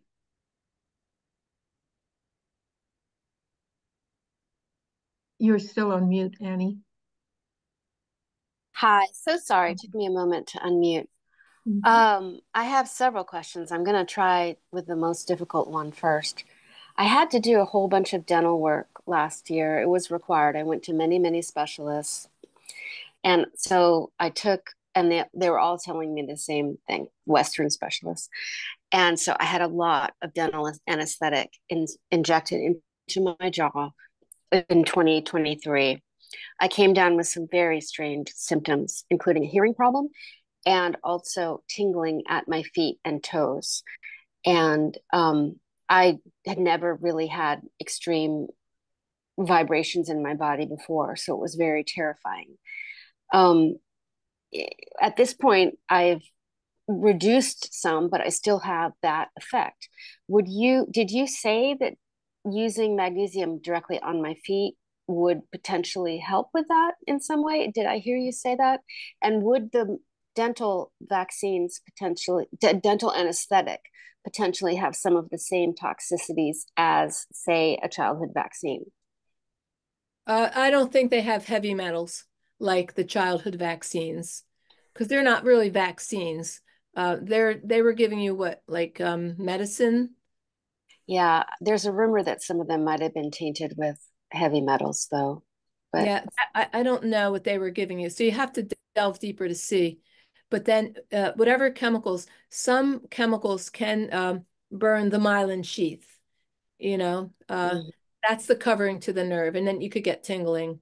So in that case, you have to get the chemicals off the myelin sheath and then heal. We have special herbs to heal the myelin sheath, a couple herbs to heal the nerve. So each person's individual. I'd have to see what needs to be done in your case, but you could probably fix that. oh, okay. And would the magnesium on the feet potentially be helpful? It might be one of about 10 things you need to do. So it Wow. might be that it helps a little and you think, oh, this isn't working. She's crazy. This isn't helping. But it's because you have to do other things. Yeah. I see. Complex. In every case I've ever seen, whatever the symptom is, it's always multi-levels. It's not easy, like, oh yeah, just take this. So my day is spent trying to figure out in each person all the underlying, because so many things have happened to us in our lifetime, you know, with the bad food, the weird pharmaceuticals, what they're doing, and the stress we're under. So we have to factor all that in. And then each person, the ancient doctor said, before you just start to write herbs for a patient, you have to see what's causing it first and tell them to stop doing that and then work from there. Otherwise, you might be just trying to pacify a symptom. So in this case, magnesium could pacify the symptom, but you have to see deeper, because if you're burning the myelin sheath from some chemical they injected you with, you have to fix that. The magnesium won't heal the myelin sheath. Mm-hmm. There's Okay. about 10 ways to heal it. That's what I'm saying. So we have to see, like in your case, what we need to do. I understand. Thank you. Yeah. Yeah. Mm-hmm. Okay.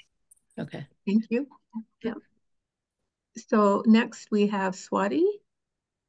Yes, thank you. Hello, Dr. Teitelbaum. This is Swati. I live in Austin, Texas. So you mentioned that having the tingling in anywhere in the body has something to do with lack of magnesium. Usually, if you're working for long hours on the computer, there is this thing called as, and then in incorrect posture on the computer, it gives you a carpal tunnel syndrome.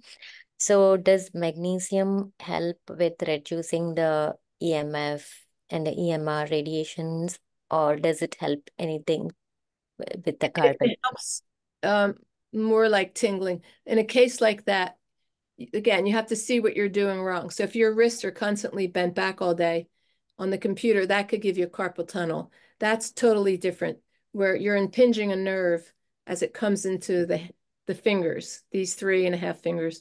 So you have to do things to get the pressure off the nerve. You could use magnesium, but there's other things you have to do too. You have to first get the pressure off the nerve. So tingling, it's like everything else. It could be caused by a whole bunch of different things. Yeah. Okay, and so in that case, do I apply if I'm having tingling in the wrist where I'm using the mouse to operate the computer? Would I apply it around the wrist or would I apply it on my lower back? Where should I apply magnesium roll-on? You could put it here, but I don't think it's going to do all that much because there's a bunch of, it's a tunnel here where the nerve has to go through that tunnel. And in your case, when you put your hand back like that, it's pressing on the nerve. So the first step is you have to try to pull that off, that bone, the carpal bones off the nerve. And then you have to set your hand in a support so that you're not bending your wrist back. If you keep bending your wrist back, it's going to keep pressing on the nerve. And then you get tingling. So you could put as much magnesium as you want on there. But if your carpal bone here is pressing on the nerve as it goes in your hand, it's going to keep tingling. So in that case, I don't think magnesium would do that much. Yeah. Okay, thank you. Other things That's she the can hard. use, Dr. Teitelbaum, she can use maybe like prana flow and some of the other things to help with the inflammation of the muscles that are also maybe pressing on the nerves. Yeah, you have to see in each case. There's other things too. You could help with cartilage in the area, but I think like moving the bone actually off the nerve. Sometimes you need chiropractors to pull it off the nerve because by you constantly moving, like waiters get this a lot. Chiropractors get this a lot because they're adjusting people all day and it's pushing their hand. So anything that pushes the hand back, that bone goes into the nerve. So you have to physically get that off the nerve, you know, just like in your neck. If you had a bone out of place, it could press on a nerve that goes down your arm. And this could hurt and tingle, but it's coming from your neck. So with carpal tunnel, it's coming from this little carpal bone right here. It's pressing on the nerve. So you got to get it off, put a hand like a splint on so that to keep you from pressing your hands back all day on the computer. Let that heal, let that inflammation go down. See, so it's more like a physical thing. Okay, thank That's you. from the computer. It's a little different than being low in magnesium and you tingle. Yeah. So Dr. Teitelbaum, there's some more questions in the chat. Another one is asking if you could just talk a little bit more about preventing osteopenia. Again, you have to take each person individually. So first you have to see, can they digest milk? If they can't, so then each step of the way, you have to go down this path or this. If they can't, then you got to fix it. Then when you fix it, you show them the milk to have. Sometimes you have to do it in stages, almond milk, goat's milk, and then cow's milk. Some people just can't ever digest cow's milk. And then from there, you have to see, maybe they were getting enough milk. Maybe they were on some good calcium, but the thyroid's weak. So then you have to go down that path and see, why is the thyroid weak? From this, that, the other, this, that, the other. See, that's how you have to think of these things. It's not like, oh, for osteopenia, here's our protocol. Whenever anyone asks me, what's your protocol for this or that? My answer is, there is no protocol for anything we do. See, like in that case, she has tingling in her hands. She thought I was going to say, oh, just rub magnesium on it, because this whole lecture is on magnesium and how things tingle. It won't help her. See, that's why it's difficult sometimes writing a book or giving a class like this, when then everyone assumes, oh, I'll just do magnesium. So even like cleaning the arteries, if you want to do that, magnesium is one thing to displace, but we have to scrape the plaque off with another thing. And then we have to break down the calcium that's stuck on the plaque. So we have like 3 steps to take. So each thing is a little bit more difficult. So with osteopenia, you have to check everything from the thyroid to how much stress, what time you go to bed, if there's fluoride in your drinking water, because that displaces calcium. Everything affects calcium. So it could take me an hour to tell you our approach. The better thing is, each person, when I take them on, within about 15 minutes, I can figure out the things we need to do in their specific case. Because why spend an hour talking about all the things that we could see with osteopenia, when in your case, it might be about 8 of those things and not all 30 that I'm going to talk about now. Yeah. So it's never easy to say, oh, this is what we do for this thing or that. There is no thing. No Having a simple consult answer that way. Yeah. Having a consult with you one-on-one is probably the best That's way. the best thing. Yeah, within 15 minutes, I could figure out what I need to do. Yeah. And I guess the next question about how do you know where you put the magnesium cream is much the same type of answer. Well, it depends. If you have menstrual cramps, put it right on the uterus and the low back, because the nerves in the low back will bring it into the uterus. But if you have some joints that hurt, put it on the joints that hurt. If you're having arrhythmias, put it on your whole back. It'll absorb it right into the heart, you know? So it depends. If you're having cataracts, put it up here. You can't go wrong if you put it on the spine. The spine delivers it everywhere. So. Okay. So somebody else asked about, well, they thanked you for your presentation, of course, and wanted to know about magnesium that's available, like the magnesium chloride from a seabed, the Zechstein seabed. Oh, yeah, that's a good one. The only thing is that the baths are good. They also make products that you could spray on the skin. But when I talked to Vaidya about it, he said that magnesium can burn the skin. But he was a dermatologist, so he figured out how to put other things in there to prevent the burning on the skin. So those products that are sold through the Zechstein seabed, they're good for baths. They don't seem to burn. But when you spray it on your skin, I don't think they put in there the things to prevent the burning, because everybody says it burns and they can't use it. But nobody tells me our magnesium products burn. Okay. I'm just trying to kind of catch all of these here. Lots of kudos and thank you for the enlightening workshop. They want to know a little bit about, they talked about Dr. Juilliard, who's a well-known Ayurvedic practitioner, that suggests oral dimagnesium malate and magnesium lysate oxalis, oxalate, chelate. The chelated process makes magnesium more bioavailable. What are your thoughts on this? I wonder who's harvesting that and in what season. I always say that to the patients when they tell me, oh, should I take, I don't know, magnesium threonate? I always throw it back to them like, well, what farmer's harvesting this at what season? The point I'm trying to make is if it's not made outside in nature, it'll have a benefit. So that's good that they're figuring out that this has to be absorbed. But why not use the wisdom of Ayurveda, which always knew how to get that nutrient that you're taking to enter the cell? And why do we have to use these synthetic things when we have this divine knowledge? And we have to always remember prana. So it sounds like to me, those are synthetically made. Again, they might have some good results with them, but I don't want to do anything on a person and then have side effects. I'll give you an example. I was always looking online because we know there's microbiomes all over the whole body, there's microbiome in the mouth, in the nostrils, in the lungs, the skin has a microbiome, and of course the gut has one. And I kept thinking, someone should be discovering what are the exact strains that are in the mouth, because I bet that will prevent tooth decay. So this dentist did, he online made up a whole video about how he discovered what the microbiome was in the mouth, and he got the specific probiotic cultures. And I thought, finally, someone has done that. So I ordered it right away, not thinking, and I never take anything outside of what we have. But I thought, let me do this. This is great.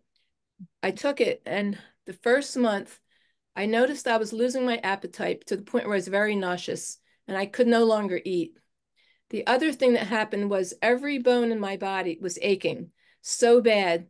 And I thought, that's odd. Like, I feel like I'm probably getting fibromyalgia. Why would that be? My diet's more pristine than anyone I know. And I go to bed early. I eat healthy. I do oil massages. And then I was getting feverish at night, like I was sick. And I could feel my bones were aching so bad. And I thought, I wonder if there's anything else in the probiotics. And I looked, and it said calcium propionate or something like that. So I looked it up, and it said it takes away the appetite, it causes nausea, it can cause extreme bone pain because it's unintelligent. When it got to my bones, it couldn't get in, and it was making the bones very toxic. So I lost about 10 pounds during that month because I was so sick, but I stopped it right away. And little by little, I got my health back. That was just 1 month on a very little, it was the last ingredient. It's synthetic. And that's what I mean at the level of the cells. If you could see what's happening when you take these synthetic things, it's not a pretty picture. It helps the one thing. So maybe it helped the gut or the microbiome in my mouth, but now my bones were suffering because I was poisoning them. So whenever I see anything outside of something that grows outside, I'm not going to go near it. So he can use it, but I'm not going to take that. Okay. And of course, some other people wanted to know where they could get more information on channel clogging foods and things. And I think Melina has kind of answered that with some of the courses that are offered. Another person is asking and trying to choose the best milk available in areas that can't access organic raw milk. They were just asking about if they have access to A2 fat pasteurized milk. Yeah, that's good. Okay. Somebody else wanted to know about the process of how the nectar drops are made. And I think we don't know, and I don't know that. And it's Dr. Mishra's proprietary way of making it. So that way, he has control. He developed this. This is his own thing, and that knowledge shouldn't be shared with anyone, really. Yeah. Mm-hmm. It's not exactly. I think the question was also how they differ from homeopathy and their drops. And I believe the difference is that homeopathy uses alcohol to extract, and also sometimes in the formula there's some alcohol. And in Vaidya Mishra's nectar drops, there's zero alcohol, because regular use of alcohol, also you mentioned, reduces not only magnesium, but is not good for the physiology. Is that correct, Dr. Teitelbaum? Yeah. The alcohol kills the prana in the herb. So a lot of herbs are in a tincture with alcohol. Thank you. What are the other ways to reduce cataracts besides transdermal magnesium on the forehead? And of course, this is beyond the magnesium talk. Same thing. You have to see why you're producing amavisha. Why is it? Because the amavisha is going to harden and get deposited in there. So there's a saying that all diseases begin in the gut. And I would take it one step further and say all diseases begin in the gut and the liver. Every disease you could trace back to the gut and the liver. It has its origins there. So you have to first see, first step, how are they digesting? Were there any insults to the liver or the gut over a lifetime? When a baby's born, the gut's sterile. And in the early childhood years, you don't want anything to interfere with the growth of the friendly bacteria. Every antibiotic you take, it doesn't just deplete the friendly bacteria, it totally wipes it out. Totally, not just like a few left. Every vaccine you get, the same thing happens. If you ever took a birth control pill, same thing happens. Or if you ever took steroids or acid reflux medicines. So that's probably most people. So that means most of us walking around need work done on the gut. Second, because then if that's not working, the food turns into amavisha. Amavisha hardens and gets deposited in the lens, and that's what cataracts is. Second, you have to look at the liver, because when the food comes in, the gut and the liver break it down into very small particles, so it comes out of the gut and absorbs in the bloodstream. So you don't want any residues left behind. So it's the property of the gut, the friendly bacteria, and the liver to do this properly. The liver, though, besides being the seat of digestion, it's the seat of detoxification. So that means the blood comes in dirty, thick, sticky, gunky, and it leaves real clean and thinned out. So you got to clean the liver from time to time. We clean it for 6 months out of the year in the spring and fall, let alone all the herbs all year round that we use for the liver. So we pay a lot of attention to the liver. The average person has never done that. So now you have the blood coming into the liver dirty, leaving dirty, and now those toxins are depositing everywhere and crystallizing. And then it goes on and on from there. But the point I'm making is you have to start by looking at digestion, and then what they're eating, like that, and then what pharmaceuticals they're on and all that. And then you can assess what you need to do. But again, it's not like we have any step protocol for anything. We have to make sure that whatever they're eating, it's absorbing well into the cells and not leaving these residues behind. That's the first step. Dr. Teitelbaum, there's a question about where the magnesium comes from, the one that we use, the magnesium chloride. So I'm sharing the screen. Also, somebody was asking that our magnesium also our salt also contains magnesium. So I'm sharing the screen if you wanted to talk about that. Yeah, so he took the fractions of the magnesium out of the soma salt. So it's coming actually from the mountains. That's where the soma salt is found, right, Melina? Correct, the Himalayan range. And then this breakdown of the minerals that are present in the soma salt. So there's sodium, less sodium than usual salt, potassium, magnesium right here, and then calcium as well. Okay. There's another question just asking, how much of the magnesium transdermal would you use at one time? It depends on what it is you're trying to do. I would say the more the better. And again, you can't overdose because the skin will just take what it needs. But I know a lot of people tell me they take a little pea-sized thing, and that's not enough. So you want to really scoop it up and rub it, scoop it again. You want to fill the whole area. Like if you're having Charlie horses, you want to take some, rub it on your leg, take some more, rub it on, take some more, like that. Okay. That's all that I see. If I missed any questions, feel free to put your hand up.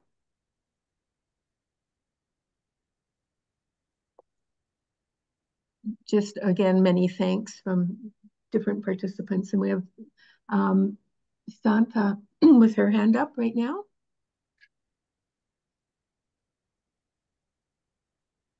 Santa, you're muted still? Yeah. Okay. Hello, Dr. Marianne. Thank you so much for the wonderful presentation as usual. My question is, you mentioned that tofu clog the arteries. So where is the source? Because I know some people eat a lot of tofu, so I won't inform them. What's the source that where it is given that it clogs arteries? Well, that's what the ancient textbook said. Vaidya said it, but we also saw it clinically. In fact, we saw it so much that when Vaidya would feel a pulse where the channels were extremely clogged, he would call it a tofu pulse. He knew right away they were eating a lot of tofu. So there are some things that were handed down in Ayurveda that haven't been researched. So sometimes you have to just understand that the knowledge that these ancient rishis gave us was divinely inspired. They were enlightened. So much so that they could eat a food and then they would write a whole treatise on the food. And even Vaidya did that. I know one time I asked him, I said, do you know if tahini clogs the channels? Because peanut butter does, almond butter does, and it's a little thinned out. So he said, well, let me taste it and I'll be able to tell you. So I spread some on some toast and he ate it. He said, no, it's very channel clogging. So sometimes it's just the Vaidya cognizing what that thing does. So in a case like tofu, I don't know if there's any research that says it clogs the arteries. See what I'm saying? So in a case like that, you'll just have to trust that the ancient doctors knew what they were saying. Oh, yes, that's 100% true. I totally agree. Thank you so much. Sure. Yeah. And then we have Catherine with her hand raised. Thank you very much for this wonderful lecture. I have a question about, you say that the magnesium you use comes from seawater. Does that also mean that you could get it from the kinds of minerals, the seaweed minerals? Could you get... I guess you could have that analyzed and see if that's magnesium chloride. Probably anything from the ocean is magnesium. I'm pretty sure it might be the chloride form. Okay. And that would help to balance both the calcium and magnesium because that has calcium and magnesium in it. Yeah, yeah. Seaweed's good. Thank you. Okay. Here's a question, Dr. Teitelbaum. Can you help people by doing consults over the phone or via Zoom when you're not taking their pulse? There's two ways you could see what you need to do. One way is the pulse. And either if you don't know how to take the pulse or you don't have the opportunity, you can ask them questions. So I know which questions to ask so that I know what to do.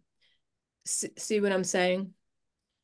And a lot of times Vaidya would know stuff there was absolutely no way for him to be able to know. When you develop your intuition as a healer, when you're doing it for so long, I think you end up asking the right questions. Yeah, you kind of know. There's certain patterns that you see play over and over. So you kind of know what questions to ask. Correct. Claude is asking, no, that was Claude's question. Marina wants to know about the relationship between sleep and tinnitus or tinnitus. Well, tinnitus is a Vata imbalance. So one of the worst things to imbalance Vata is not getting enough sleep or going to bed late or interrupted sleep. So if the Vata goes high, then you could have that ringing in your ears. Okay. So I think that does it, unless I'm missing any questions, Maxine? No, I think we pretty well hit them all. There's some people asked a question and then further on they said, oh, forget the question because you answered it in your presentation later on. Okay. Any other questions? Last call before. I have a question. Yes, Sophia, is that you? Yes, it's me, Dr. Teitelbaum. That was incredible. Thank you so much. Did I understand correctly? Actually, I have two questions. That you're not in favor that people are eating green beans. It's not okay. Something is wrong with green beans. Oh, no, you can have green beans. I was saying the green leafy vegetables, if you have them raw, like spinach and kale. Okay. Yeah, kale has something in it called goitrogens. It depresses your thyroid gland, but if you cook it, about 60% evaporates out. So. Okay. And my second question, I've been having a persistent daily pain on my wrist. It's more like a bone. And now that you made me think, maybe I should just, there is no numbing or tingling. It's just persistent annoying pain. And I apply magnesium roll-on every single day, DGL roll-on, and still it bothers me. Should I just try rotating the bone and twisting and tweaking? I'm running out of ideas. Yeah, you have to see all the underlying causes first. So, there's a reason that your body's not controlling the inflammation, so there could be a lot of reasons. Okay, so it's a possible inflammation. Okay, thank you. Okay, How can we see a replay of this? I had to come in late. Yeah. Can I ask a quick question? She's recording it, yep. And Rhonda, you have a question? Yes, I do. Hi, Dr. Teitelbaum, and thank you so much for this presentation. I just have a quick question about the homeopathy because I've been using it. So is that like something that's not healthy to do? I mean, I take the little pills, they taste like sugar, but I've been, I do a lot of Ayurveda, I'm one of your patients, but I've also taken homeopathy and I'm just trying to figure out if that's not something. No, actually, I think that's much better than taking all the nutraceuticals, which are toxic to the liver and kidneys. So at least that it's more vibrational and it's not going to hurt the liver because the liver doesn't have to digest all that either. Okay, thank you. Can I ask a question? Sure. So yes, thank you so much. Wonderful presentation. I love Ayurveda.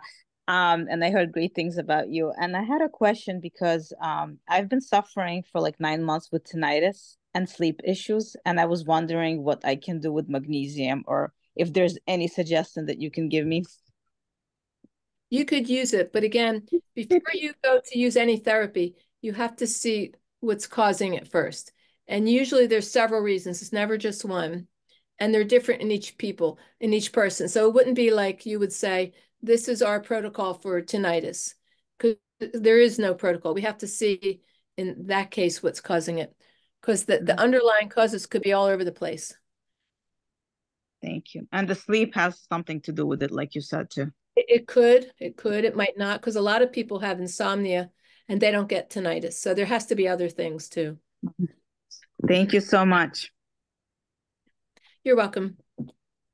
So people are asking about how they can access the recording of this course. We will be posting it on svayurveda.com. We have a tab there that says courses. If you go there, we have other courses that we will be uploading Dr. Mishra's materials at. So you're welcome to go check that, svayurveda.com/courses.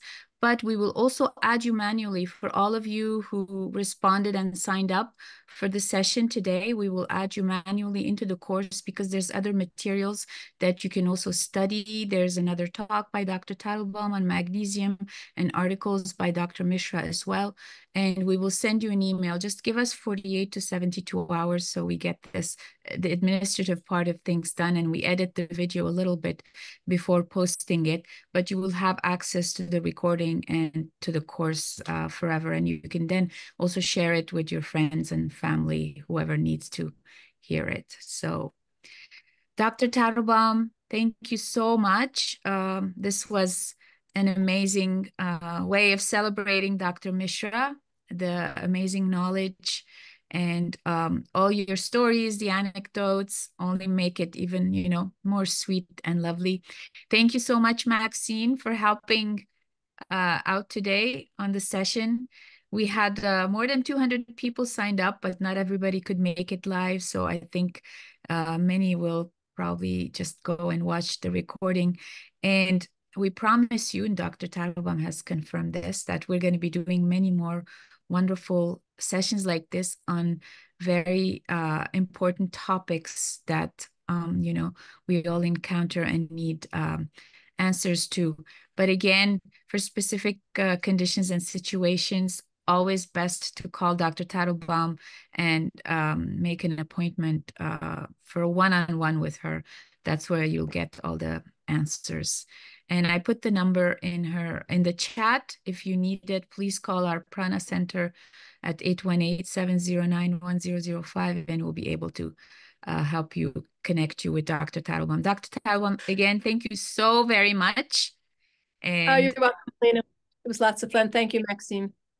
Thank you. Thank you, everybody. Wonderful seeing you. Stay in touch. See you all very soon again.